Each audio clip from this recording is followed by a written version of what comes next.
पिछली क्लास में अपन ने क्या किया था, याद है सबको? मैंने आप लोगों को क्या बताया था? टैली का इंस्टॉलेशन, टैली इंस्टॉल कैसे करते हैं सिस्टम में, और उसके बाद कंपनी क्रिएट कैसे करते हैं। ठीक है, कंपनी क्रिएट करने के बाद एक टॉपिक में ला के मैं छोड़ दिया था, मास्टर क्रिएशन, है ना। मास्टर क्रिएशन हमने स्टार्ट नहीं किया था, वो एक छोटा सा इंट्रोडक्शन बस था। मास्टर क्रिएशन मतलब अब टैली को हम अपने अनुसार, अपने काम करने के हिसाब से ढालेंगे। तो मास्टर में दो चीजों के मास्टर बनाने पड़ते, किसके किसके? एक लेजर, एक किसका क्या बनाना पड़ेगा? लेजर, और दूसरा आइटम का मास्टर। दो चीजों का मास्टर बनाना पड़ेगा। ठीक है, जैसे कि मैं फिर से वो चीज रिपीट कर रहा हूं कि जब हम मोबाइल लेते हैं तो मोबाइल हमारे काम की कोई चीज नहीं रहती है। तो जैसे जैसे हम मोबाइल को यूज करना चालू करते हैं तो फिर मोबाइल में हमारे कॉन्टेक्ट्स और ये सब हम अपने हिसाब से डालते हैं। अब मेरे मोबाइल में जिसके कांटेक्ट होंगे वो सारे मोबाइल, क्या कृष्णा के मोबाइल में होंगे क्या? वो सारे कांटेक्ट इसके मोबाइल में मिलेंगे क्या? नहीं, वो उसके काम के कांटेक्ट होंगे और मेरे काम के मेरे में कांटेक्ट होंगे। तो वैसे ही अब टैली को हम अब अपने हिसाब से तैयार कर रहे हैं। तो तैयार करने की पहली प्रोसेस होती है मास्टर क्रिएशन। ठीक है, तो मास्टर क्रिएशन में दो चीजें आती है। मास्टर क्रिएशन में दो चीजें आती है, पहला आता है लेजर। मास्टर क्रिएशन में दो चीजें आती है, पहला क्या आता है? लेजर, और दूसरे नंबर पर क्या आता है? आइटम। लेजर और दूसरा क्या होता है? आइटम। तो अब आज की क्लास का मेरा पूरा फोकस किसके ऊपर है? लेजर के ऊपर। ध्यान से देखते जाओ। लेजर क्या होता है? लेजर को समझने के लिए आपको कुछ चीजें पहले से पता होनी चाहिए, जो मैं आज की क्लास में स्टार्ट कर रहा हूं। Basic terms used in accounting. जिस चैप्टर को हम 11वीं में इग्नोर कर देते हैं, अब घूम फिर के वही चैप्टर आपके सामने एक इंपॉर्टेंट चैप्टर बन के आ गया है।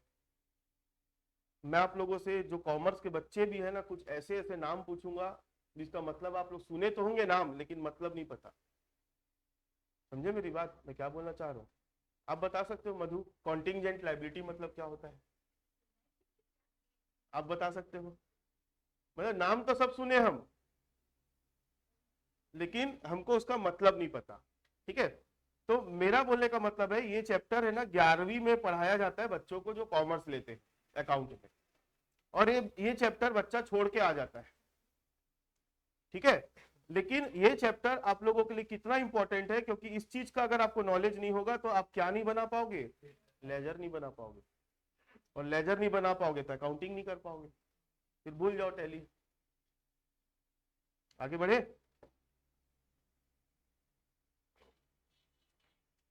जैसे जैसे अपन कुछ भी खाते हैं, नूडल्स खाते हैं, नूडल्स, तो नूडल्स का एक पर्यायवाची क्या हो गया? मैगी। जानते हो ना आप लोग? मतलब आप कोई भी ब्रांड का नूडल खा लो, लेकिन बोलोगे क्या? मैगी खाए हो। वैसे जैसे अपन जिससे बर्तन या कुछ धोते हैं उसको डिटर्जेंट बोलते हैं, तो यहाँ के लोग क्या बोलते हैं उसको? निरमा। निरमा या सर्फ, ये दो एक उसका क्या बन गया? पर्यायवाची बन गया। वैसे ही अकाउंटिंग के जितने भी सॉफ्टवेयर है उसका पर्यायवाची क्या बन गया है? टैली। टैली एक सॉफ्टवेयर है, पॉपुलर सॉफ्टवेयर है। मैं जो कॉन्सेप्ट समझा रहा हूं आप इनको सब दूसरे सॉफ्टवेयर में भी अप्लाई कर सकते हो। आगे बात समझ में? चलो, तो मैं सबसे पहले पहला नाम लिख रहा हूं, एंटिटी। ध्यान से सुनना। एंटिटी, एंटिटी मतलब क्या होता है? ये एक बिजनेस का ओनर है, या एक आदमी है जो बिजनेस करना चाहता है। ठीक है, और ये उसका बिजनेस।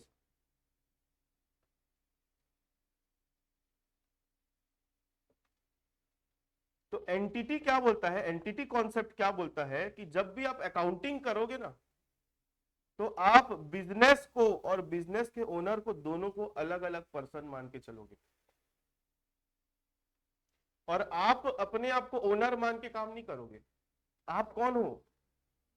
आप अकाउंटेंट हो। मेरी बात समझना ध्यान से। ये सारी चीजें मैं आप लोगों को प्रैक्टिकली सिखा रहा हूं, लिखवाऊंगा नहीं। प्रैक्टिकली समझाऊंगा, जिससे आप लोगों को वो चीजें ज्यादा दिन तक ध्यान में रहेगी। मैं क्या बोल रहा हूँ, ये जो ओनर है ना, ये ओनर, ये बिजनेस किसका है, पैसा किसका लगा है, इसका ओनर का लगा है। ठीक है, बिजनेस के ओनर को हम ओनर नहीं बोलते हैं, क्या बोलते हैं, प्रोप्राइटर बोलते हैं। क्या बोलते हैं, प्रोप्राइटर।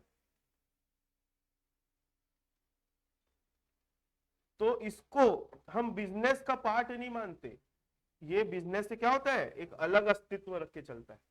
ये एंटिटी कॉन्सेप्ट बोलते हैं। सबसे पहला नियम यह है अकाउंटिंग का, मतलब बिजनेस और बिजनेस का ओनर दोनों अलग अलग। तो आप कौन हो, आप कौन हो, अकाउंटेंट। अब बताओ मेरे को ध्यान से, ओनर ने बिजनेस में पैसा लगाया, ओनर ने बिजनेस में पैसा लगाया, तो बिजनेस में पैसा आया कि गया, आया। जो भी यहां से पैसा कमाया, प्रॉफिट हुआ, ओनर उसको निकाल के ले गया, तो बिजनेस में पैसा आया कि गया, गया। ठीक है, तो आप समझना ध्यान से कि ओनर जो है बिजनेस से एक अलग क्या रखता है, अपना एग्जिस्टेंस रखता है। तो यही हम जो बोल रहे हैं, यही है एंटिटी कॉन्सेप्ट है। मतलब बिजनेस अपने आप में क्या है, एक इंस्टीट्यूशन है ये। और आप अपने आप को अकाउंटिंग करने बैठोगे तो आप अपने आप को क्या मानोगे, अकाउंटेंट मानोगे। क्लियर है मेरी बात, आप अपने आप को क्या मान के चलोगे, मतलब आप ओनर भी हो और खुद ही अपने बिजनेस की अकाउंटिंग कर रहे हो, तो भी आप अपने आप को अकाउंटेंट मान के करोगे। आप समझे मेरी बात। Second number, capital. Capital, capital क्या होता है समझो, मोबाइल साइलेंट कर लो। कैपिटल, कैपिटल को हिंदी में बोला जाता है पूंजी।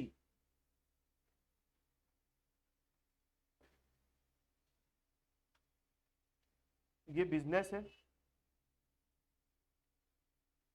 चलो आप लोग कैपिटल के बारे में क्या जानते हो, जो कॉमर्स वाले हैं वो तो जानते ही होंगे। पल्लवी बता सकते हो कैपिटल मतलब क्या होता है।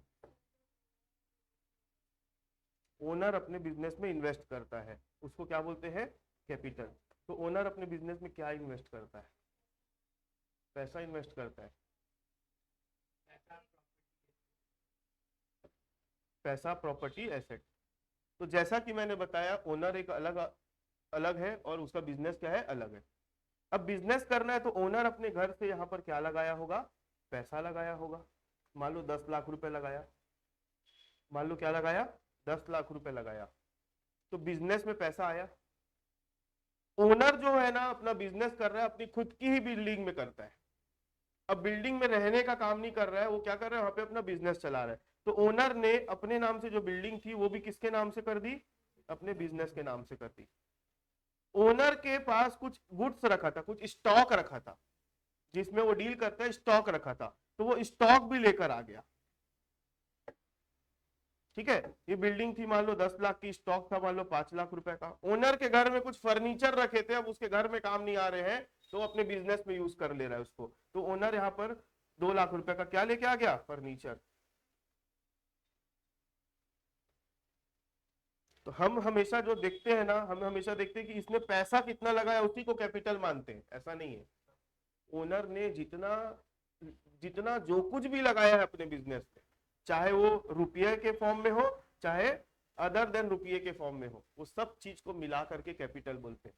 तो टोटल मारो तो कितना होता है, इसका 10 लाख हुआ, इसका 10 लाख, इसका 5 लाख, इसका 2 लाख, तो टोटल कितना रुपए लगाया गया है, 27 लाख रुपए लगा है। तो 27 लाख रुपए को क्या बोला जाएगा, कैपिटल बोला जाएगा। मतलब बिजनेस में ये 27 लाख रुपए की चीजें आई है। ठीक है, कोई भी पूछेगा कि आप बिजनेस कितना रुपए लगा के इन्वेस्ट किए हो, तो आपको सिर्फ पैसे को ही नहीं गिनना है, आपने उसके अलावा जो चीजें लगाई है उनको भी आपको कैपिटल का पार्ट मान के चलना है। ठीक है, चलो नेक्स्ट, थर्ड नंबर, ट्रांजेक्शंस।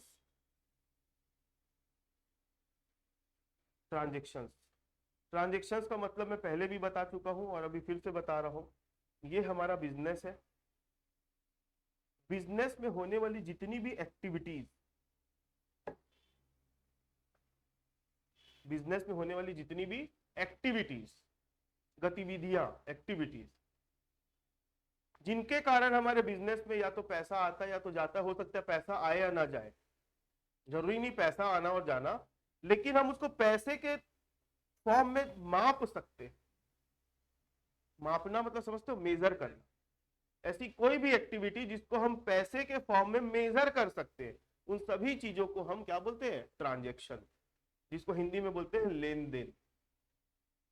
बहुत सारे लोग क्या समझते हैं कि सिर्फ पैसे का आना और पैसे के जाने को ही ट्रांजैक्शन बोला जाता है। ऐसा नहीं है भाई। एक बात बताओ, एक सिंपल सा पूछ रहा हूं आपसे,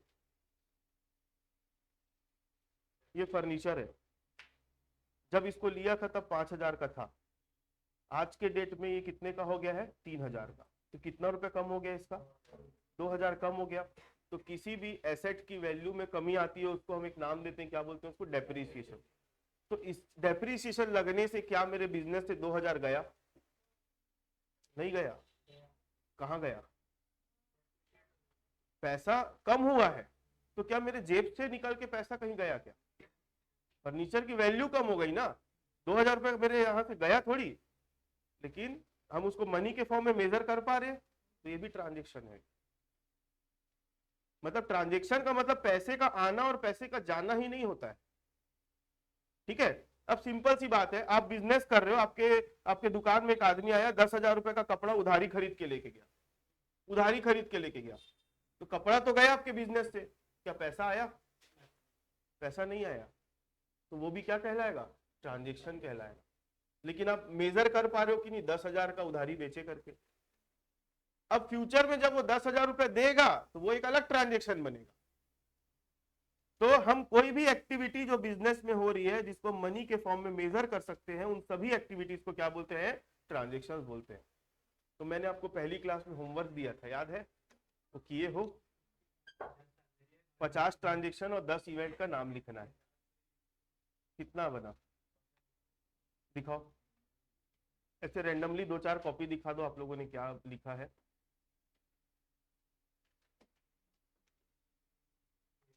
purchase, sale, purchase return, sales return, donation, salary, fuel, electricity, interest on capital, interest on loan, फिर loan expenses, freight, drawing, insurance, wages, gift for customer, bonus, GST. हाँ ठीक है। इवेंट लिखा है आपने कुछ कुछ। हाँ, गिफ्ट रहता है, जैसे मान लो दिवाली का त्योहार आया, तो उस समय बहुत सारे ऑफर नहीं निकलते कि एक लो एक फ्री, या इस पे ये ऑफर है, उस पे वो ऑफर है। तो वो सब क्या है? गिफ्ट दे रहे हो आप। तो वो भी आपका ट्रांजेक्शन होगा, क्योंकि गिफ्ट का पैसा भी तो आपके बिजनेस से जा रहा है। गिफ्ट को आप मेजर कर पाओगे कि नहीं? चलो, तो बहुत सारे लोगों ने ट्रांजेक्शन का काम किया है, मतलब लिख के आया है लिस्ट। तो देखो, क्योंकि हमारा काम है ना ट्रांजेक्शन की एंट्री करना है, और अगर आप ट्रांजेक्शन ही नहीं पहचान पाओगे तो एंट्री कैसे करोगे? इसलिए मैंने आप लोगों को 50 ट्रांजेक्शन लिखने का होमवर्क दिया था। ठीक है, नहीं लिखे हो तो कल पक्का लिख कर आओगे आप लोग। ठीक है, चलो चौथे नंबर पर आ जाओ, इवेंट्स। इवेंट्स, इवेंट्स मतलब घटनाएं। ट्रांजेक्शंस मतलब गतिविधियां, लेन देन, और इवेंट्स मतलब घटनाएं। हमारे बिजनेस में जो भी घटनाएं हो रही, जो भी घटनाएं, घटनाएं मतलब हैपनिंग्स, जिसके कारण या तो हमको प्रॉफिट हो जा रहा है या फिर हमको क्या हो जा रहा है? लॉस। तो ऐसी इवेंट्स या ऐसे हैपनिंग्स, और जिसको हम मनी के फॉर्म में मेजर भी कर पा रहे हैं ना, जिसको हम मनी के फॉर्म में क्या कर रहे हैं? मेजर भी कर पा रहे हैं, तो ऐसी सभी हैपनिंग्स को हम क्या बोलेंगे? इवेंट्स बोलेंगे। तो इवेंट्स को भी रिकॉर्ड करना पड़ता है अकाउंटिंग में। ये छोड़ दोगे तो आधी अकाउंटिंग होगी। अकाउंटिंग जो करते हो कंप्लीट हर चीज की करते हैं। तो आप ट्रांजेक्शन्स की अकाउंटिंग करोगे, इवेंट की अकाउंटिंग नहीं करोगे तो आप अधूरा अकाउंटिंग कर रहे हो। इसलिए अकाउंटिंग करने के लिए हमको किनकी एंट्री करनी पड़ती है? Transactions as well as events, दोनों की अकाउंटिंग अपने को करनी है। यहां तक किसी को कोई डाउट है तो एकदम बेशरम बन के पूछ सकते हो, कोई दिक्कत नहीं है। क्योंकि अगर आप पढ़ने के समय बेशरम नहीं बने तो आप सीख नहीं पाओगे। ये देखो, इवेंट्स के एग्जाम्पल। इवेंट्स के एग्जाम्पल मतलब होता है, यहाँ शॉर्ट सर्किट हो गया तो उसको इवेंट में ठीक है, देखो आपके बिजनेस में, आपके नहीं मतलब किसी के बिजनेस में आग लग गई, 10,000 का माल जल गया, तो वो हो गया आपका इवेंट। आगे बात समझ में? जो चीज की जाती है वो ट्रांजेक्शन, और जो चीज हो जाती है वो है इवेंट्स। जैसे एक एग्जांपल और ले रहा हूं, समझना ध्यान से। ये पूरा एक साल है, अप्रैल से लेकर मार्च का। आपने 1 लाख रुपए का माल परचेज किया, समझना, कितने का माल परचेज किया? 1 लाख का माल परचेज किया। और आपने उस 1 लाख के माल को 1.5 लाख रुपए में 50,000 प्रॉफिट जोड़ के सेल किया। तो परचेस अपने आप में एक ट्रांजेक्शन हुआ, सेल अपने आप में एक ट्रांजेक्शन हुआ, लेकिन आपको प्रॉफिट हो गया कितने का? ये आपका इवेंट है। क्योंकि प्रॉफिट हुआ, हम प्रॉफिट किया बोलते कि प्रॉफिट हुआ बोलते, प्रॉफिट हुआ बोलते ना, तो ये ट्रांजेक्शन है। उसका उल्टा लॉस अगर हो जाता तो वो भी इवेंट, सॉरी ट्रांजेक्शन बोल दिया, तो क्या होता? इवेंट। अब एक चीज बताना आप लोग ध्यान से, अब थोड़ा सा और डिटेल में लेके जा रहा हूं। 1 लाख रुपए का आपने परचेस किया, इसमें से 80,000 का माल आपने 1,20,000 में बेचा। कितने का माल बेचा? 1 लाख का माल खरीदा, बिका कितने का? तो कितने का माल बच गया? 20 का माल बच गया। और एक 80 के माल को आपने कितने में बेचा? तो आपको प्रॉफिट कितने का हुआ? तो यहाँ पे इवेंट क्या है? 40,000 इवेंट है, क्योंकि प्रॉफिट हो गया। एक इवेंट और है, 20,000 का स्टॉक बच गया। 20,000 का स्टॉक जो बच गया ना, तो वो भी अपने आप में क्या है? एक इवेंट है। तो इवेंट के बहुत सारे एग्जांपल्स होते हैं, वो समय रहते रहते आप लोग और सीख जाओगे। लेकिन ट्रांजेक्शन्स के नंबर बहुत ज्यादा है, इवेंट्स के नंबर ज्यादा नहीं होते, वो कुछ ही होते हैं बस। आगे बढ़े, चलो 5वें नंबर पर आ जाओ। 5वें नंबर पर हम देखेंगे एसेट्स। एसेट्स क्या होते हैं? हिंदी में इसको बोलते हैं संपत्ति। एसेट्स क्या होती है बताओ? कभी नाम सुने हो एसेट्स? कोई बता सकता है? जो चीज बिजनेस में फायदा कर रहा है उसको एसेट बोलते जो चीज बिजनेस में फायदा कर रहा है वो एसेट है। और मतलब मैं आप लोगों से जवाब ले रहा हूं, मैं तो अपना बताऊंगा बाद में। बताओ दक्ष, आप बता सकते हो? हाँ ठीक है, मतलब आप अपना अपना ओपिनियन देते जाओ, फिर मैं बताऊंगा। हैं। जो चीज वैल्यू क्रिएट करती है बिजनेस में या इनकम जनरेट करती जो चीज बिजनेस में वैल्यू क्रिएट करती है या फिर इनकम जनरेट करती है, ठीक है। आप बता सकते हो पवन? वो तो एग्जाम्पल दे दिया आप, ठीक है, सही बोल रहे हो। आप बताओ।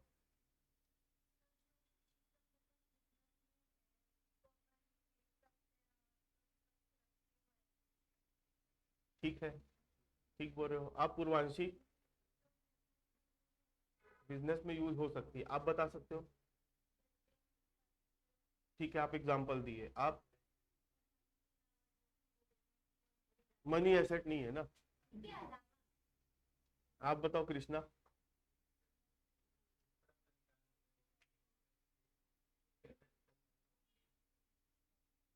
ठीक है, बोल सकते हैं आप।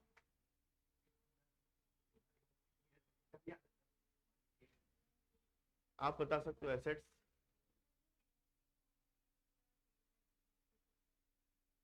ठीक है, आज थोड़ा अपन एसेट में पीएचडी करेंगे। और सुनो, मैं आप लोगों को 11वीं नहीं पढ़ा रहा हूँ पहली बार, तो मैं आप लोगों को कोई भी चीज थ्योरेटिकल, क्योंकि अगर 11वीं पढ़ाता ना तो मैं एक एक तो डेफिनेशन लिखवाता, आंसर आएगा, क्वेश्चन आएगा तो लिख लेना, टाप लेना वहां पे, वो नहीं करवा रहा हूँ। मैं चीजों को समझा रहा हूँ, क्योंकि जब आप प्रैक्टिकली काम करने जाओगे तो आपसे कोई मीनिंग नहीं पूछेगा उस चीज का, आपको समझना है उस चीजों को। ठीक है, हाँ बताओ। जिसको सेल करके प्रॉफिट कमा सकते हैं, ठीक बोल रहे हो, उसका एक पार्ट है। पल्लवी?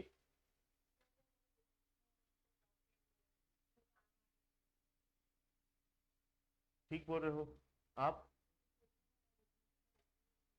जो चीज हमारे बिजनेस में, मैं अपने बिजनेस में बैठा हूँ तो एसेट। आप बताओ।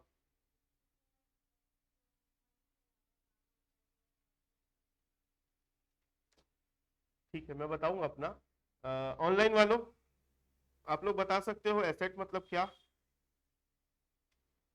एक मिनट, मैं मोबाइल भी कनेक्ट कर लेता हूँ तो पता चलेगा कौन कौन ऑनलाइन है। ऑनलाइन वालों, अपना ओपिनियन दो, एसेट्स के बारे में क्या जानते हो?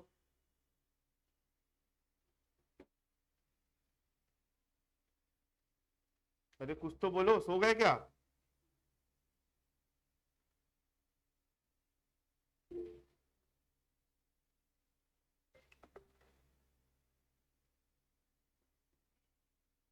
आस्था, दिवेंद्र, दक्ष, हंसराज, हर्ष, जगदेव, कमल, जायसवाल, खुशबू, नवाब, निखिल, नीलिमा, पारुल।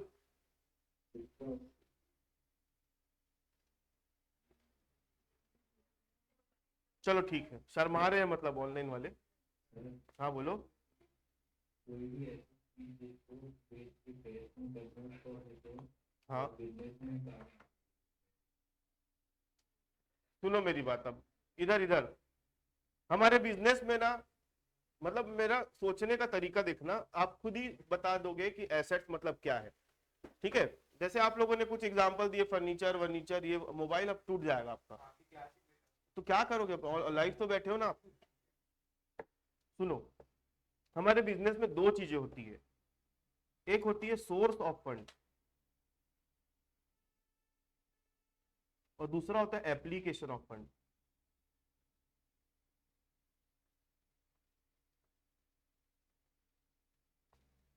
एक होती है, एक क्या होता है सोर्स ऑफ फंड, और दूसरा क्या होता है एप्लीकेशन ऑफ फंड।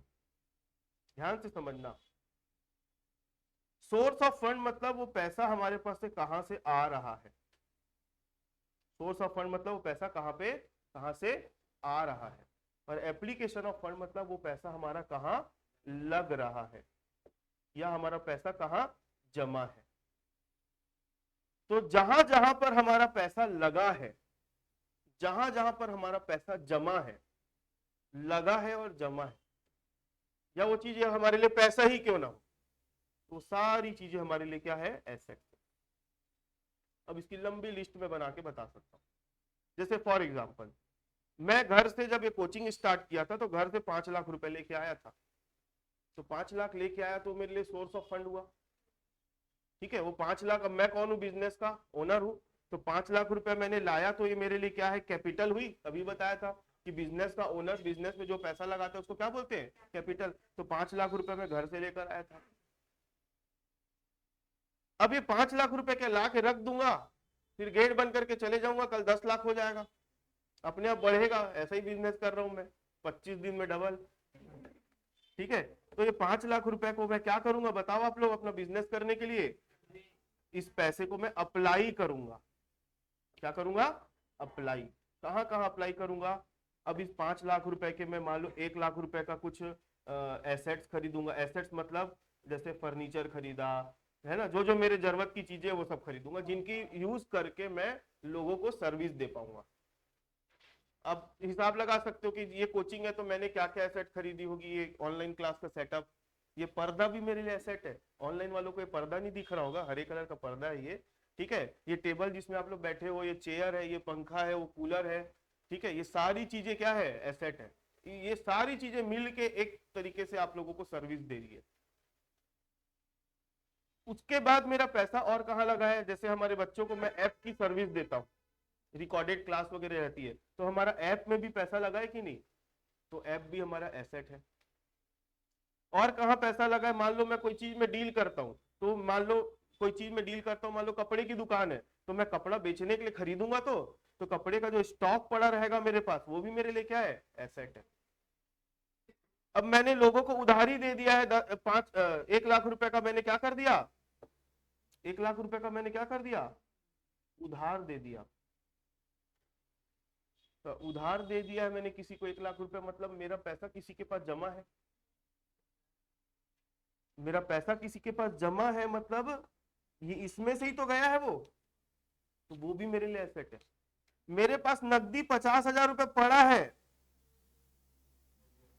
वो भी क्या है, एसेट है। मतलब बिजनेस में यूज होने वाली सारी चीज, जहां हमारा पैसा फंसा हुआ है, जहां पैसा लगा हुआ है, वो सभी चीजें हमारे लिए क्या है, एसेट है। और आप इनसे फ्यूचर में पैसा, जैसे आप लोग बोल रहे थे, फ्यूचर में पैसा आप क्या कर सकते हो, रिकवर कर सकते हो। जैसे कि फर्नीचर अब मेरे काम का नहीं है तो मैं बेचने जाऊंगा तो मेरे को पैसा मिल जाएगा वापस, ठीक है।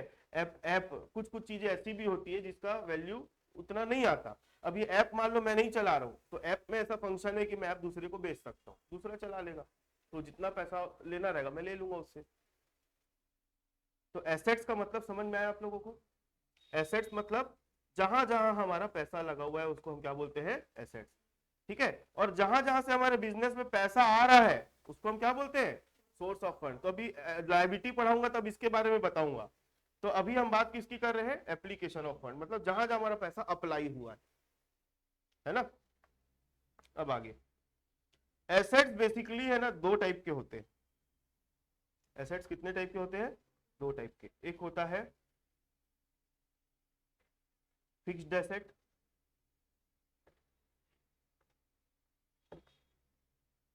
और दूसरा क्या होता है, करंट एसेट। स्थायी संपत्ति बोलते हैं इसको, चालू संपत्ति बोलते हैं। फिक्स्ड एसेट का एक नाम और है, जो फिक्स्ड एसेट तो पुराना नाम है, पुराने जमाने में यूज करते थे, आजकल इसको बोलते हैं नॉन करंट एसेट। क्या बोलते हैं, नॉन करंट एसेट। ध्यान से सुनते जाओ। करंट एसेट मतलब क्या और फिक्स्ड एसेट मतलब क्या? ऐसा एसेट जिसको छूने से करंट लगता है उसको करंट एसेट बोलेंगे, हाँ, जिसको कहीं भी उठा के ले जा सकते हैं। तो फर्नीचर को उठा के ले जाओगे तो करंट एसेट। सुनो सुनो क्या होता है, ऐसा एसेट जो हमारे बिजनेस में ज्यादा दिन तक टिके नहीं रहता, उसका फ्लो बना हुआ रहता है, फ्लो, आना जाना लगा रहता है, जिसका टाइम पीरियड, जिसका टर्म जो है ना साल भर से कम होता है, ऐसे सभी एसेट को हम क्या बोलते हैं, करंट एसेट। जैसे फॉर एग्जांपल करंट एसेट में अगर मैं बोलूं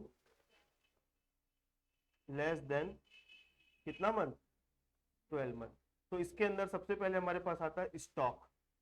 मान लो अपन कपड़े की दुकान चला रहे हैं, तो कपड़ा हम खरीद रहे हैं फिर बेच रहे हैं, फिर खरीद रहे हैं फिर बेच रहे हैं, फिर खरीद रहे हैं फिर बेच रहे हैं। तो कपड़े का परचेज सेल होने के कारण एक फ्लो बना हुआ है। किसी भी दुकान में आप जाओ तो वहां पर जिस चीज में वो डील करता है तो वो चीज का फ्लो बना रहता है, खरीदना बेचना आना जाना लगा रहता है। तो ऐसे चीज को हम क्या मानेंगे, करंट एसेट। अब एक चीज समझना, जो चीज मेरे लिए करंट एसेट है वो दूसरे के लिए करंट एसेट होना जरूरी नहीं है। जैसे ये टेबल कुर्सी जिसमें बैठे हो, ये मैं किस लिए ला के रखा हूं अपने क्लास में, बेचने के लिए लाया हूं कि यूज करने के लिए लाया हूं? तो ये मेरे लिए एक एसेट है, ये मेरे बिजनेस में लंबे समय तक रहेगी, और ये आ गई तो अब जाने का नाम नहीं लेगी। तो ऐसी एसेट जो मेरे बिजनेस में आ गई है और लंबे समय तक हम उसका यूज करेंगे तो वो मेरे लिए करंट एसेट, फिक्स्ड एसेट है। लेकिन वही फर्नीचर टेबल अगर किसी फर्नीचर के शॉप में पड़ी रहेगी तो वो उसको क्या कहलाए, वो उसको क्या बोलेगा, स्टॉक बोलेगा। और स्टॉक बोलेगा तो वो उसको करंट एसेट में दिखाएगा, लेकिन वही चीज को मैं किस में दिखाऊंगा, फिक्स्ड एसेट में। आ गई बात समझ में? तो एक नाम हो गया आपका स्टॉक, दूसरा नाम हो गया आपका कैश, पैसा। अब बोलोगे कैश तो हमारे बिजनेस में रहता है, ये नहीं, कैश का आना और जाना लगे रहता है। वो एक लिमिट मेंटेन कर, जैसे आपके घर में पानी की टंकी है, सबके घर में होती है, नहीं आपके घर में? अरे तो ऊपर छत में तो होगी। तो वो पानी के आपके आपके मान लो 1000 लीटर आपके यहाँ पानी की टंकी है ऊपर छत में, तो क्या पानी हमेशा पड़ा ही रहता है क्या? आप उसको यूज कर लेते हो फिर नया पानी आ जाता है। एनी टाइम देखोगे पानी दिखेगा आपको, एनी टाइम पानी मिलेगा आपको, उसमें पानी का लेवल कम ज्यादा होते रहेगा, लेकिन हमेशा वहां पे नया पानी आता है और पुराना पानी आप यूज कर लेते हो, पानी का फ्लो बना रहता है। तो वैसे ही हमारे बिजनेस में कैश है, कैश का आना और जाना लगा रहता है। समझे मेरी बात? तो कैश भी कौन सा एसेट है, करंट एसेट। अब वही कैश अगर बैंक में पड़ा है तो बैंक बैलेंस, ये भी हमारे लिए क्या है, करंट एसेट है, बैंक बैलेंस, ठीक है। इसके बाद ध्यान से समझना, डेटर्स, ये इसका बी साइलेंट होता है ना, डेप्टर्स नहीं बोलेंगे इसको, क्या बोलेंगे, डेटर्स बोलेंगे, DEBTORS। ध्यान से समझना, ये भी हमारे लिए करंट एसेट है। और क्यों है? डेटर्स जो होता है ना, डेटर्स, इसका नाम कभी कभी सन्ड्री डेटर्स होता है। तो अभी तो फिलहाल आप ये याद रखो, डेटर्स। डेटर्स वो लोग होते हैं जिनको हम उधार में माल बेचे रहते हैं और जिनसे हमको फ्यूचर में पैसा लेने का रहता है। तो डेटर्स कोई एक इंसान नहीं होता है, डेटर्स तो एक ग्रुप ऑफ पर्सन है। मान लो मैं दुकानदार हूं, कपड़ा बेचता हूं और आप लोग सबको मैं उधारी दे दे के रखा हूं, किसी को 1000 का, किसी को 2000 का। तो आप मेरे लिए डेटर हो, आप मेरे लिए डेटर हो, आप सब लोग मेरे लिए डेटर हो। लेकिन आप सब मेरे लिए क्या हो? डेटर्स ही हो। इंडिविजुअल आप हो लेकिन इन अ ग्रुप भी आप लोग मेरे लिए क्या हो? डेटर हो। अब मान लो ये भाई मेरे को पैसा लौटा दिया, ये मेरे को पैसा लौटा दिया, किसी और को मैं नया पैसा दे दिया उधारी, तो ये प्रक्रिया चलते रहती है। नहीं समझे? मतलब डेटर्स मतलब क्या होता है? हम उधारी दे रहे हैं, उधारी का पैसा मिल जा रहा है, फिर उधारी दे रहे हैं, फिर उधारी का पैसा मिल जा रहा है, ऐसे वो प्रोसेस चलते रह रहे हैं, अंडर हेड चेंज होते जा रहे हैं। तो डेटर्स भी हमारा जो है ना जल्दी जल्दी रिकवरी हो जाता है, फिर नया डेटर बन जाता है, फिर रिकवरी हो जाता है। तो डेटर्स हमारे लिए क्या है? Current asset. समझ में आ गई बात? तो ऐसे करेंट एसेट की लिस्ट बहुत लंबी है, जो जो मेरे को अभी ध्यान आ रहा है मैं उसके बारे में बताते जा रहा हूं। ठीक है? एक नाम और आता है डेटर्स के अलावा, बिल्स रिसीवेबल।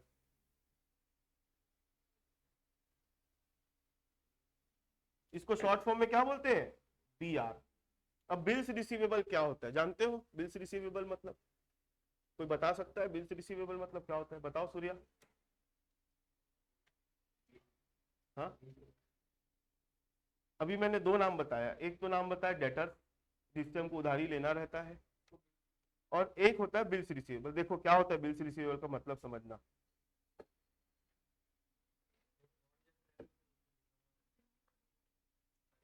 ये एक आदमी है, ध्यान से समझो, इसने इसने सेल किया 10,000 का माल। ये ए है और ये कौन है? बी। ए ने बी को 10,000 का माल बेचा। तो अभी फिलहाल के लिए ए के लिए बी क्या है? ए के लिए बी क्या है? डेटर है। ए के पॉइंट ऑफ व्यू से देखोगे तो बी उसके लिए क्या है? डेटर है। ठीक है। अब ए को बी के ऊपर भरोसा नहीं है या जो भी कारण है, ए ने बी को बोला एक काम करो भाई, एक कागज में लिख के दे दो मेरे को कि आपने मेरे से 10,000 का माल खरीदा है और मैं ये पैसा आपको 2 महीने के बाद लौटा दूंगा। तो एक कागज इनके बीच में साइन हुआ, 10,000 लिखे, जो भी साइन किया बी ने साइन किया, और ये कागज की 2 कॉपी हो गई। एक कॉपी बी अपने पास रखा है और एक कॉपी ए अपने पास रखा है। तो ए के लिए ये जो कागज है, ए के लिए ये जो कागज है वो क्या कहलाएगा? Bills receivable. अब जैसे ही इसका पेमेंट आ जाएगा तो ये कागज अब काम कर रहा क्या? नहीं। तो बिल्स रिसीवेबल, कभी कभी डेटर्स के बदले आपको क्या देखने को मिलेगा? Bills receivable. दोनों एक ही चीज है। डेटर्स मतलब कौन होता है? पर्सन या इंस्टीट्यूशन। बिल्स रिसीवेबल उसको दिखाने का एक डॉक्यूमेंट होता है। आगे बात समझ में? हाँ, वो आगे की बात है। अगर मैं उस चीज को भी छेड़ूंगा ना तो कंफ्यूज हो जाओगे। तो अभी सिर्फ इतना याद रखो कि डेटर्स जो हमको लिखित रूप में दे देता है कि हाँ भाई इतने दिन में मैं आपका पैसा देने का वादा करता हूं, तो कागज अगर आपके पास आ गया लिखा हुआ तो उसको हम क्या बोलते हैं? Bills receivable. ठीक है? और वही चीज अगर इसके पॉइंट ऑफ व्यू से देखूंगा तो ये अपने लिए उस चीज को क्या बोलेगा? बिल्स पेएबल बोलेगा। तो अभी हम आएंगे लायबिलिटी में, तब इसके बारे में बताऊंगा। बिल्स रिसीवेबल समझ में आ गया? अब जो डेटर होता है और बिल्स रिसीवेबल होता है ना, इन दोनों को एक ही ग्रुप में रखा जाता है और इनका एक ही नाम होता है। इसको क्या बोलते हैं? Trade receivable.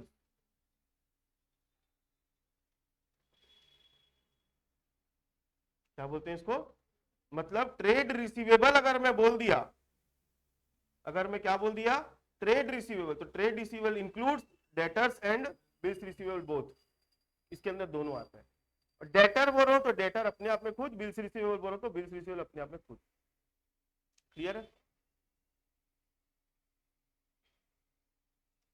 आपने कोई ऐसा खर्चा कर दिया जो एडवांस में है, उसको बोलते हैं प्रीपेड एक्सपेंस।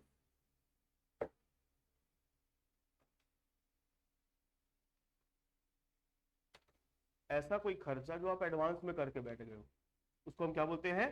Prepaid expense. उसका एक एग्जांपल समझना। ये हमारा एक फाइनेंशियल ईयर है,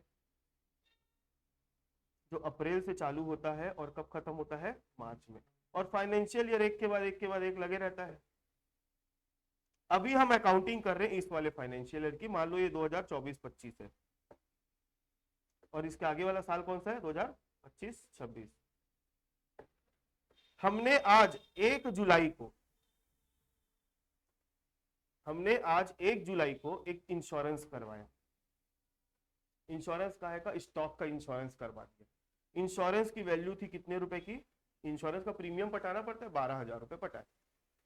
अब आप याद रखना हमेशा, बीमा जो होता है ना लगभग 1 साल का होता है। जैसे गाड़ी का बीमा कराते हैं, वैसे बिजनेस का भी स्टॉक का बीमा होता है। तो हमने कितना रुपए प्रीमियम पटाया, 12,000 का प्रीमियम पटाया। तो आज हमारा तो फाइनेंशियल ईयर कब चालू हुआ, 1 अप्रैल को, और खत्म कब हो जाएगा, मार्च को। लेकिन ये जो बीमा है उसकी वैलिडिटी कब रहेगी, 30 जून तक रहेगी कि नहीं, बताओ आप लोग, कि नहीं रहेगी।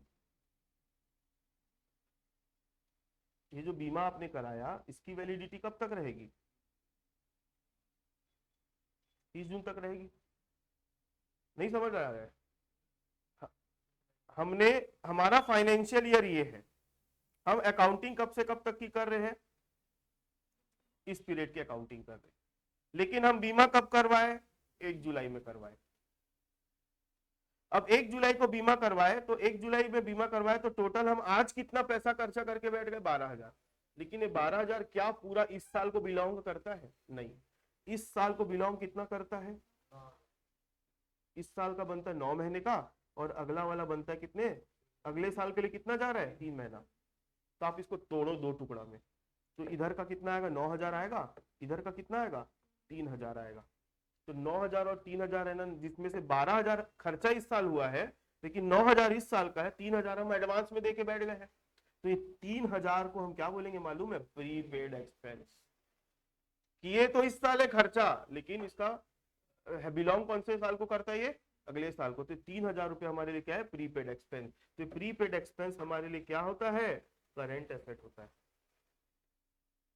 हमारे लिए क्या होता है, वो करंट एसेट। ठीक है।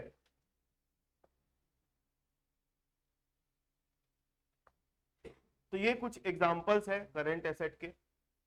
उसके बाद बात करेंगे हम काहे की, फिक्स्ड एसेट की। फिक्स्ड एसेट ऐसे एसेट होते हैं जो हमारे बिजनेस में कितने समय के लिए रहेंगे, 12 महीने से ज्यादा के लिए रहेंगे। ठीक है। तो ऐसे एसेट को हम क्या बोलते हैं, फिक्स्ड एसेट। एग्जांपल दे सकते हो। पहला एग्जांपल आएगा इसका, furniture, land and building, machinery and plant, या प्लांट एंड मशीनरी बोल सकते हो।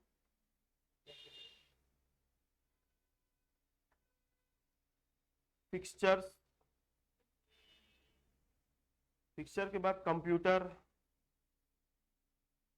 जो आपके बिजनेस में लंबे समय तक यूज होगा उसको हम क्या बोलेंगे, फिक्स्ड एसेट। जैसे फर्नीचर तो नाम से पता चल रहा होगा फर्नीचर क्या होता है।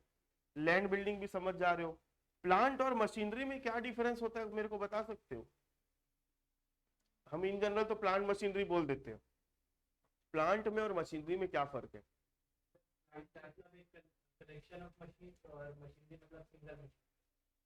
हाँ ठीक बोल रहे हो, आप बताओ। तो बोल दो ना, आप भी अपने शब्दों में बोल दो।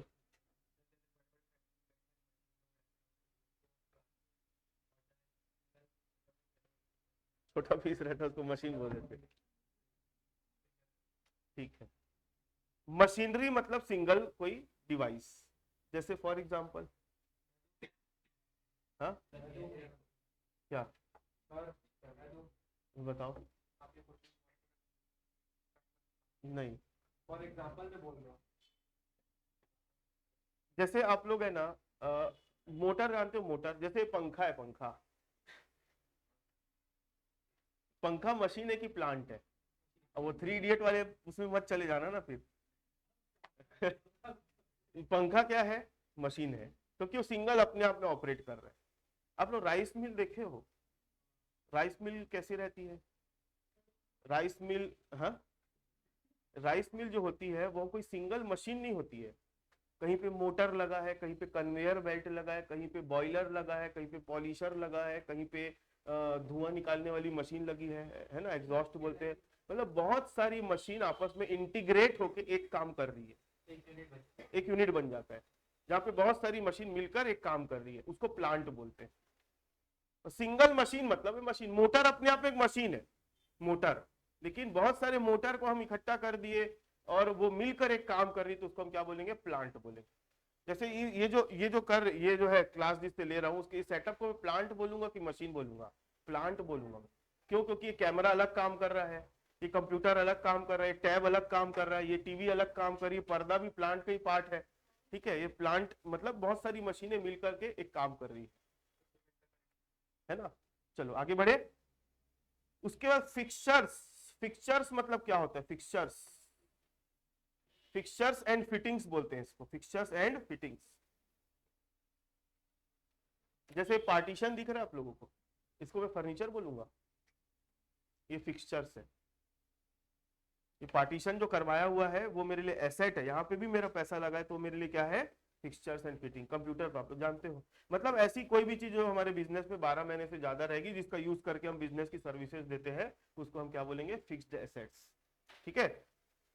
एक चीज और है, फिक्स्ड एसेट जो होता है ना, ध्यान से समझना, इसके अंदर भी दो क्लासिफिकेशन होता है।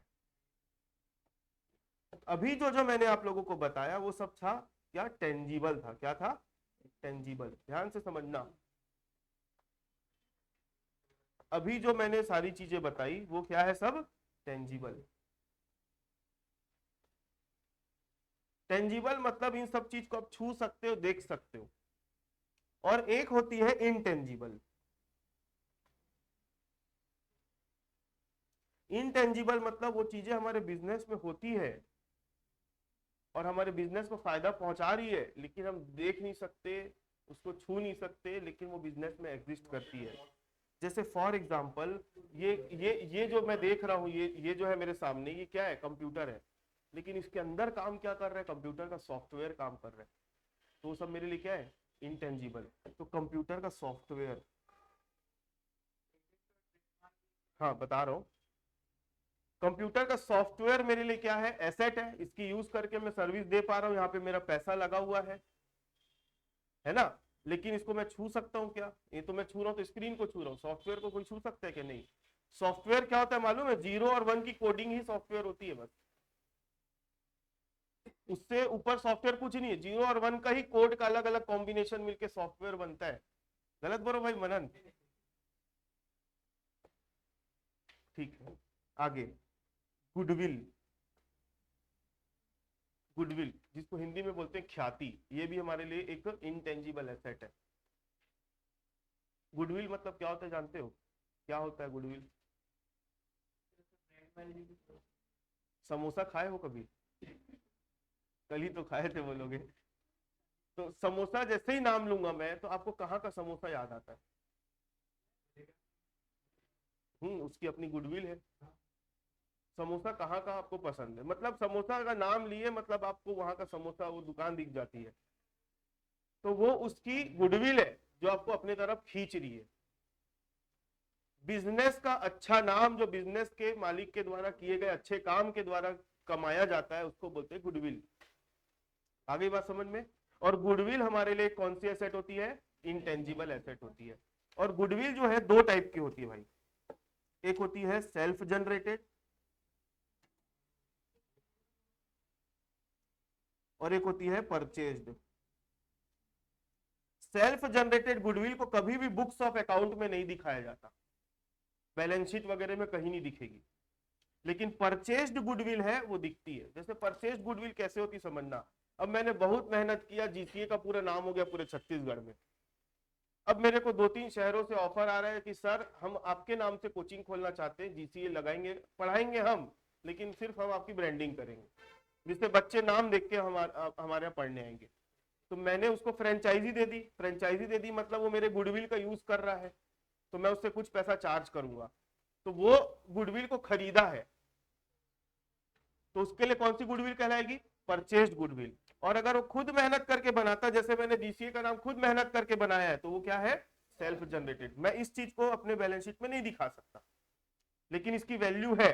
और परचेज गुडविल अगर मैं मान लो किसी की फ्रेंचाइजी खरीद के पढ़ाता, तो वो कौन सी गुडविल होती? परचेज, इसको बैलेंस शीट में दिखाते हैं। ठीक है, आगे जैसे कि मनन अभी बोल रहा था पेटेंट, आप बोले थे क्या? पेटेंट, एक होता है ट्रेडमार्क,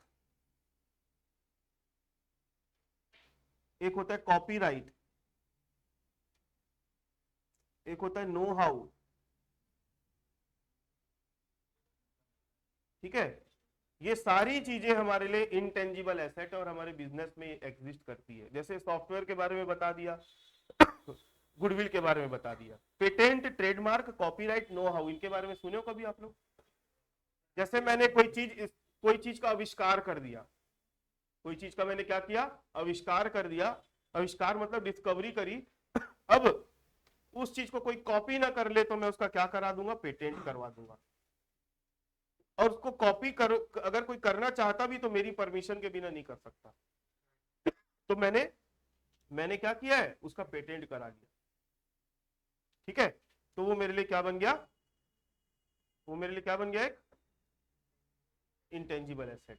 ठीक है, एक चीज और होती है पेटेंट, जैसे मान लो आपका बिजनेस कोई ऐसा प्रोडक्ट बनाता है जिसका आप उसका किसी का फॉर्मूला कुछ खरीद के रखे हो, नहीं समझे? जैसे एक एग्जांपल लेता हूं, चलो, एक पब्लिशर है, एक मिनट ना, हेलो, हाँ,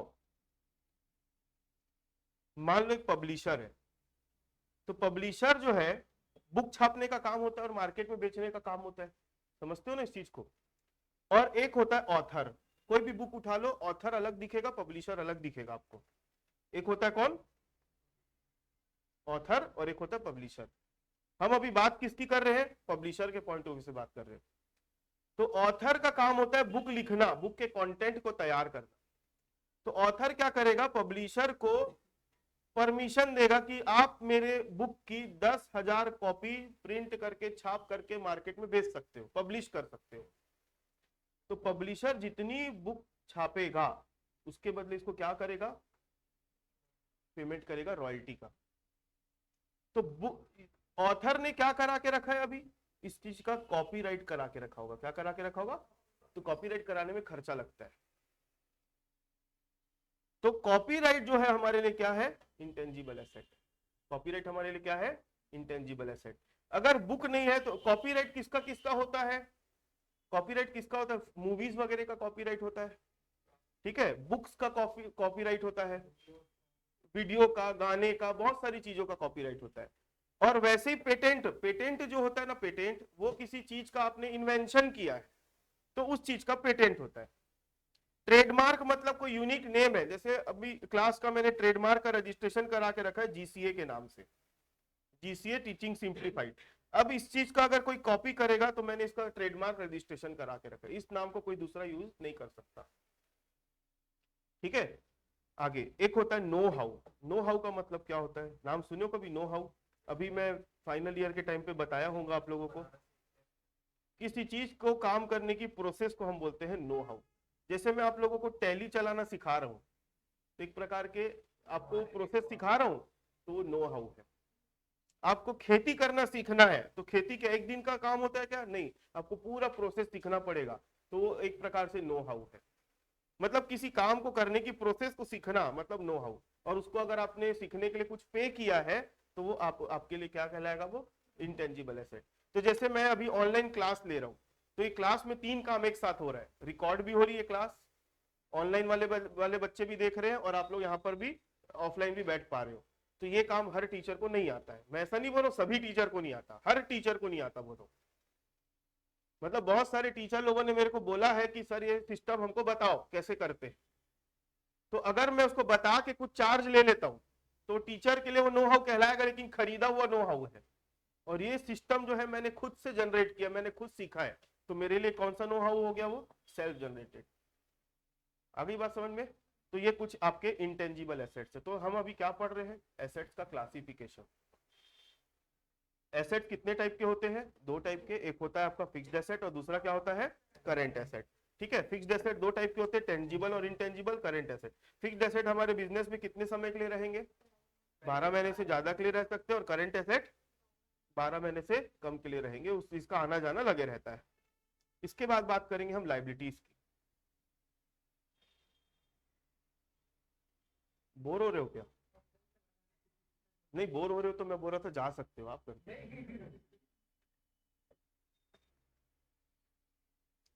6 लाइबिलिटीज।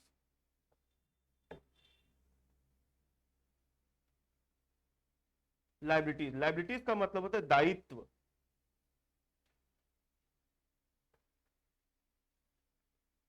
ध्यान से समझना, लाइबिलिटीज का मतलब क्या होता है? दायित्व। मतलब बिजनेस जो है,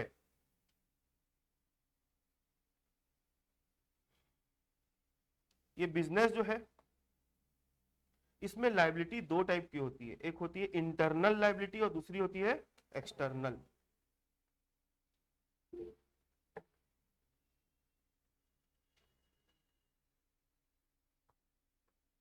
हाँ भाई बोलो, कुछ डाउट है क्या? पूछ सकते हो।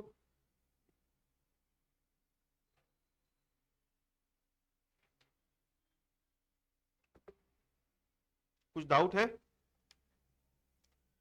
देखो, अगर हमने मान लो बैंक से लोन लिया, बैंक से हमने क्या किया? लोन लिया, किसी से कुछ उधार खरीदा, तो क्या कभी ना कभी पैसा वापस करना पड़ेगा कि नहीं? तो जब भी बिजनेस के पास कुछ ऐसा फंड रहता है जिसका पैसा लोगों को वापस करना पड़ता है, तो उसको हम क्या बोलेंगे? External liability. उसको इंटरनल लाइबिलिटी कब बोलेंगे और एक्सटर्नल लाइबिलिटी कब बोलेंगे, ध्यान से समझना। मतलब ऐसी कोई भी चीज जिसको बिजनेस क्या करता है? देना पड़ता है, फ्यूचर में उसको रीपे करना पड़ेगा।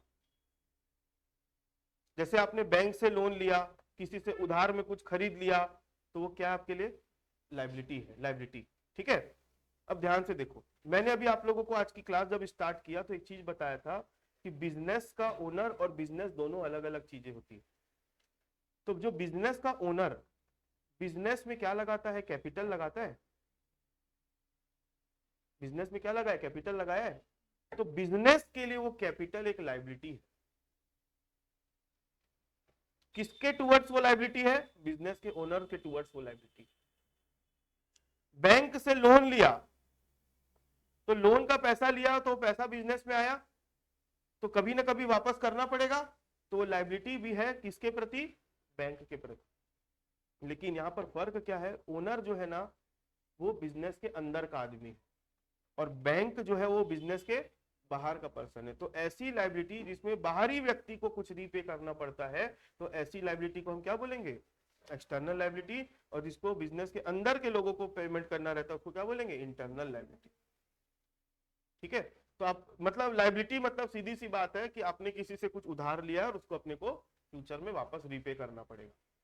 लाइबिलिटी कितने टाइप की होती है? इंटरनल और एक्सटर्नल। इंटरनल मतलब अंदर के आदमी को देना है और एक्सटर्नल मतलब बाहर के आदमी को देना है। क्लियर है? अच्छा, बिजनेस के ओनर ने जो पैसा लगाया उसको क्या बोलते हैं? कैपिटल बोलते हैं। तो कैपिटल भी हमारे लिए लाइबिलिटी है। अब बिजनेस में कैपिटल लगा के जो भी प्रॉफिट हुआ, जो भी मुनाफा हुआ, तो मुनाफा जो है बिजनेस में हुआ, तो ये किसका अधिकार है इसके ऊपर? बिजनेस के ओनर का अधिकार।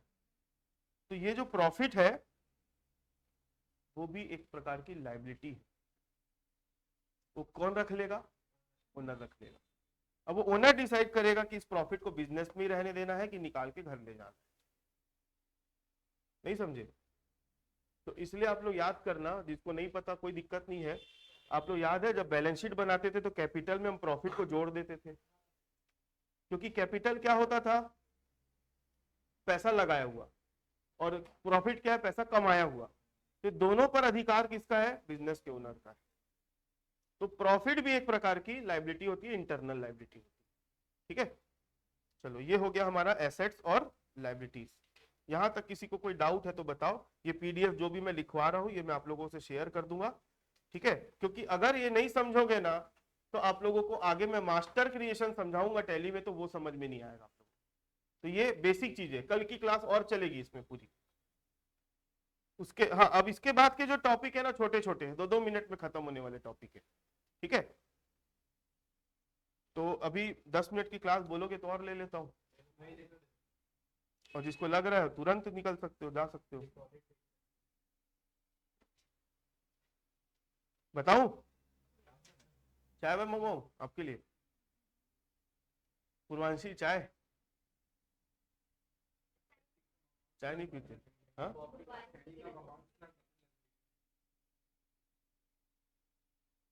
चलो। कुणाल बोलता है समोसा मंगवा दो। कमल, कमल बोलता है, सॉरी।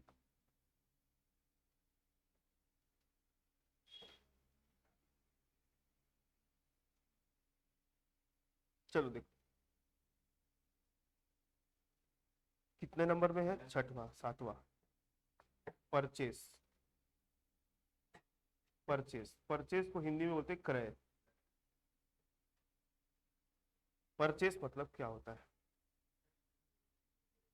खरीदना, खरीदना भी बोल सकते हैं। परचेस का मतलब होता है, ओ दीदी, परचेस का मतलब क्या होता है, सुनो। हम जिस चीज का बिजनेस कर रहे हैं, कपड़े का बिजनेस कर रहे हैं, तो कपड़ा बेचने के लिए कपड़ा खरीदना पड़ेगा, उस चीज को परचेस बोलेंगे। परचेस मतलब होता है, पहले तो परचेस समझने के लिए आपको गुड्स को समझना पड़ेगा। गुड्स, गुड नहीं है, गुड मतलब अच्छा होता है, यहाँ पर बात क्या है, गुड्स। गुड्स मतलब हिंदी में गुड्स को क्या बोलते हैं, माल। जिस चीज का हम, जिस चीज का हम बिजनेस करते हैं, ठीक है। गलत सोच वालों, आप लोग तुरंत जा सकते हो भाई, 3 बार बोल दिया जा सकते हो करके। अब इतने बेशरम वो निकल ही नहीं रहे हो क्लास से। गुड्स का मतलब क्या होता है, माल। सुनो, एक कपड़ा दुकान वाला है, तो कपड़ा खरीदने के लिए, कपड़ा बेचने के लिए कपड़ा खरीदेगा, तो कपड़ा उसके लिए स्टॉक है, माल। फर्नीचर दुकान वाला फर्नीचर खरीद के लाएगा, तो फर्नीचर उसके लिए क्या है, स्टॉक है, माल, गुड्स है, ठीक है। हार्डवेयर दुकान वाला हार्डवेयर खरीद के लाएगा, तो उसके लिए हार्डवेयर क्या है, स्टॉक है, माल। मतलब जिस चीज का आप बिजनेस कर रहे हो वो चीज आपके लिए गुड्स है। और जरूरी नहीं कि वो आपके लिए गुड्स है तो मेरे लिए भी गुड्स हो, अभी थोड़ी देर पहले बता चुका हूं, है ना।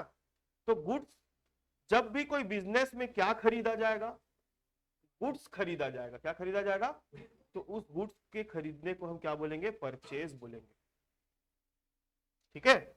उस गुड्स के खरीदने को हम क्या बोलेंगे, परचेज बोलेंगे। 8वें नंबर पर आ जाओ, परचेस रिटर्न।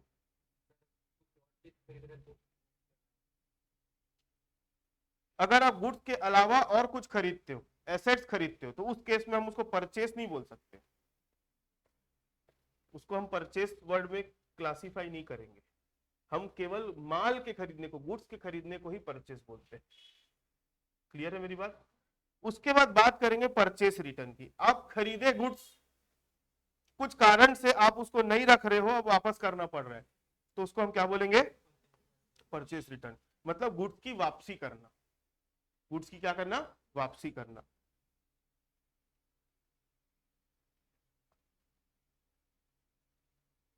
माल वापस करने को क्या बोलेंगे, परचेस रिटर्न। बस इसको अगर आप समझोगे ना, तो आगे मैं आप लोगों को कुछ और समझाने वाला हूं, डिटेल में समझना। जब हम किसी से कुछ खरीदते हैं तो क्या बोलते हैं, परचेस। गुड्स खरीदते हैं तो, और गुड्स वापस करेंगे तो क्या बोलेंगे, परचेस रिटर्न। देखते जाओ, ये हम है, ये ए है, ये बी है। हम ए के पॉइंट ऑफ व्यू से बात कर रहे हैं। ए ने बी से माल खरीदा,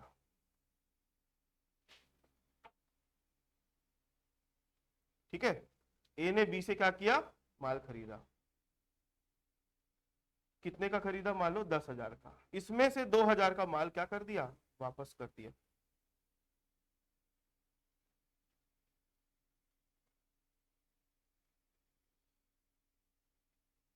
आप लोगों ने एक वर्ड सुना है, डेबिट नोट और क्रेडिट नोट, क्या होता है?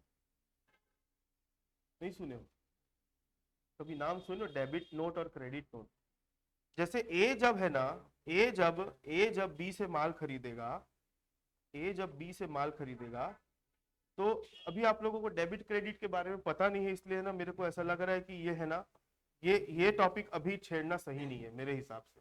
तो इस टॉपिक को मैं अभी स्किप कर रहा हूँ, मैं थोड़ी देर के बाद बताऊंगा। उस टॉपिक में सही समय में आने पे बताऊंगा, अभी बताना सही नहीं है, ठीक है, इसको मैं हटा रहा हूँ। आप लोगों को ये समझ में आया क्या परचेज क्या होता है, परचेज रिटर्न क्या होता है? ठीक है, चलो 9 नंबर पे आ जाओ, सेल्स। वो जो टॉपिक है मैं आगे डील करूंगा आप लोगों के साथ, क्योंकि अभी बताऊंगा ना कुछ समझ में नहीं आएगा। सेल्स, सॉरी, सेल्स, सेल्स का मतलब होता है हिंदी में इसको बोलते हैं विक्रय। जैसे गुड्स को खरीदते हैं तो क्या बोलते हैं? परचेस। वैसे गुड्स को जब बेचोगे तो क्या बोलोगे? उसको क्या बोलोगे? सेल्स। वैसे ही आपको सेल्स क्या देखने को मिलेगा?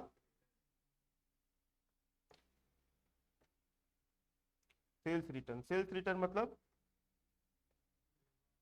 Goods return by us to supplier. मतलब हमने सप्लायर को माल क्या किया? वापस किया। या गुड्स रिटर्न टू सप्लायर बोल सकते हो, रिटर्न टू सप्लायर डायरेक्टली, जिससे खरीदा उसको वापस किया। और goods return by customers. Sales return मतलब जिसको हम माल बेचे थे तो वो माल को क्या कर दिया है? वापस ला के दे दिया। तो ये हो गया आपका क्या? Sales return. इतनी बात समझ में आ गई आप लोगों को? तो ये है। इसके आगे का मैं फिर अब है ना आप लोगों के साथ नेक्स्ट क्लास में डील करूंगा। और अब इसके बाद है ना छोटे छोटे टॉपिक है, उसके बाद अपन मास्टर क्रिएशन की बात करेंगे कल की क्लास में, ठीक है? चलो क्लास ओवर, फिर अपन नेक्स्ट क्लास में मिलते हैं।